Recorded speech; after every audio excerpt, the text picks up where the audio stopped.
दिनांक 4 दिसंबर 1971। समय रात्रि के 2 बजे।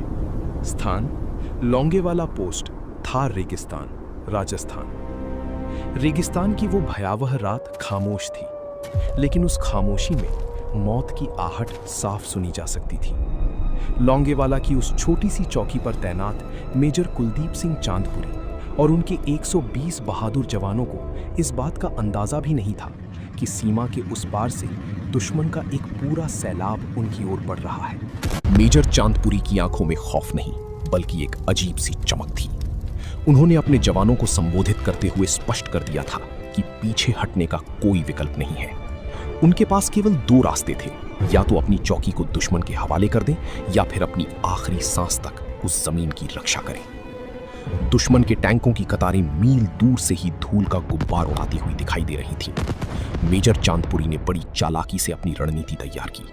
उन्होंने अपने जवानों को रेत के ऊंचे टीलों पर इस तरह तैनात किया कि दुश्मन को उनकी सही संख्या का अंदाजा न हो सके। भारतीय सेना के पास उस समय कोई टैंक नहीं था, केवल एक पुरानी रिकॉयलेस गन और कुछ एंटी टैंक माइंस थी। जैसे ही पाकिस्तानी टैंक भारतीय सीमा के करीब पहुंचे, एक जोरदार धमाका हुआ। पहला टैंक एक माइन की चपेट में आकर आग का गोला बन गया। चारों ओर चीख पुकार मच गई।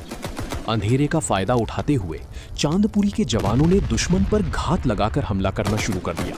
हर तरफ से गोलियों की बौछार हो रही थी। पाकिस्तानी कमांडर को समझ नहीं आ रहा था कि आखिर मुट्ठी भर सैनिक उनके इतने बड़े काफिले को कैसे रोक रहे हैं। आधी रात बीत चुकी थी और गोला बारूद धीरे धीरे खत्म हो रहा था। भारतीय सैनिकों के चेहरों पर थकान थी, लेकिन उनके हौसले फौलाद की तरह मजबूत थे। वे जानते थे कि अगर वे यहाँ से हटे तो दुश्मन सीधे जैसलमेर पर कब्जा कर लेगा। मेजर चांदपुरी के पास अब बहुत कम विकल्प बचे थे।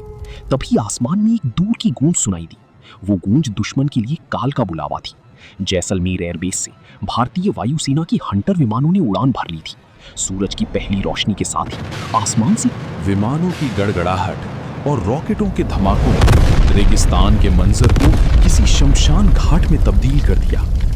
नीचे जमीन पर मेजर कुलदीप सिंह चांदपुरी और उनके जवान अब रक्षात्मक मुद्रा से निकलकर आक्रामक हो चुके थे। वे उन जलते हुए टैंकों के बीच से निकलते हुए दुश्मन के पैदल सैनिकों पर काल बनकर टूट पड़े। पाकिस्तानी ब्रिगेडियर तारिक मीर, जो चंद घंटों पहले जैसलमेर के किले पर नाश्ता करने का ख्वाब देख रहा था, अब अपनी जान बचाकर भागने के रास्ते तलाश रहा था। ये केवल एक सैन्य जीत नहीं थी, बल्कि ये इच्छा शक्ति की जीत थी, जहां 120 जवानों ने एक पूरी आर्म्ड रेजिमेंट के अहंकार को मिट्टी में मिला दिया था।